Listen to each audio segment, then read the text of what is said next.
Hi, everyone. Today, we're going to talk about a really big idea. It's a plan to end poverty and make sure everyone, all over the world, has enough to live a good life. Okay, so just stop for a second and really think about this. You have $1.25. That's it. For the whole day. You need to buy your breakfast, your lunch, and your dinner with that money. And don't forget water to drink. Could you actually do it? It's really hard to wrap your head around, isn't it? You know, for so many people around the globe, this isn't some game or a little thought experiment. This is their real life every single day.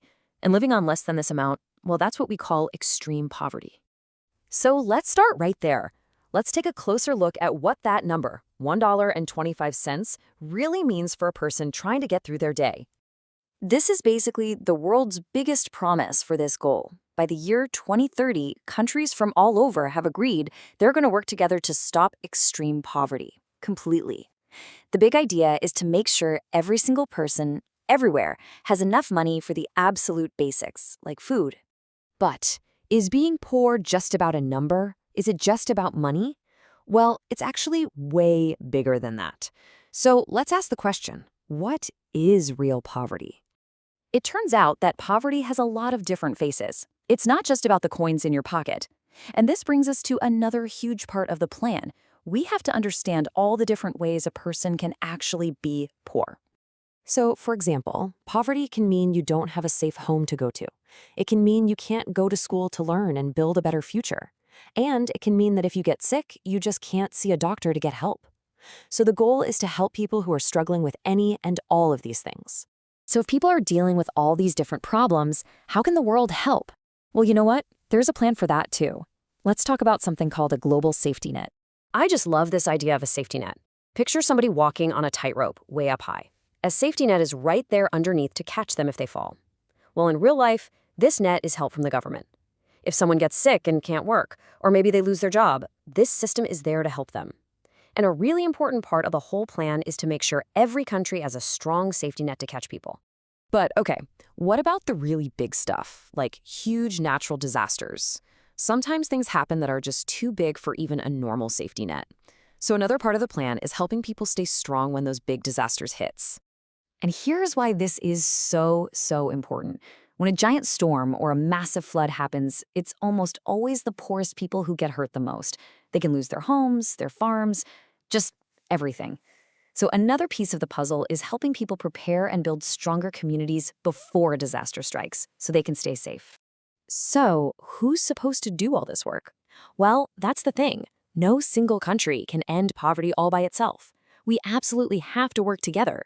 It's like we're all on one big global team. And that really gets to the heart of why international cooperation is so key.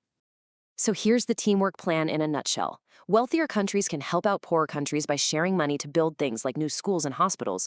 And they can also share technology, like better ways to grow food or new tools to get on the internet. It really is all about partnership. Now, giving help is super important, but it's also just as important to make sure the rules are fair for absolutely everyone. So let's talk about that next. This right here is such a powerful idea. It's all about making sure that every single person, it doesn't matter if you're a man or a woman, rich or poor, has the very same chance to succeed and have a good life. So what does that even look like in real life? Well, equal rights can be about some pretty simple but totally life-changing things. It means having the right to use a bank so you can save money safely. It means being able to legally own your home or the land where you grow your food. And it means having access to new stuff like the internet so you can learn and connect with the rest of the world. And this all leads to a final, really critical point. It's all about governments creating good, fair rules. You see, when the rules are unfair, life is just so much harder, and it's the poor who suffer the most. But when governments make fair rules that protect everybody, especially women and the poor, then everyone has a much better shot at building a good life for themselves. Okay. So we've learned a lot about the world's big plan to end poverty, but now let's bring it back home and talk about us. What's our part to play in all this? Look, ending poverty is a huge job. I mean, it's one of the biggest challenges in the entire world. But the very first step, probably the most important one, is actually something we're all doing right this second. It all starts with just understanding the problem. So today, maybe just take a moment to think about some of the good things you have in your own life. Think about your school and all the cool things you get to learn there. Think about the dinner you're going to eat tonight, and just think about having a safe, comfortable home. These are amazing things to have. And honestly, this is the whole point of what we've been talking about. The big idea is for all of us to work together, like one giant global team, to make sure that every single person in the world can have these same good things in their life too. So, I'm going to leave you with one final question to think about. How can you, in your school, in your neighborhood, in your own life, how can you help make the world a more fair and just place for everyone? It all starts right here, with learning, caring, and understanding. Thank you so much for learning with me today.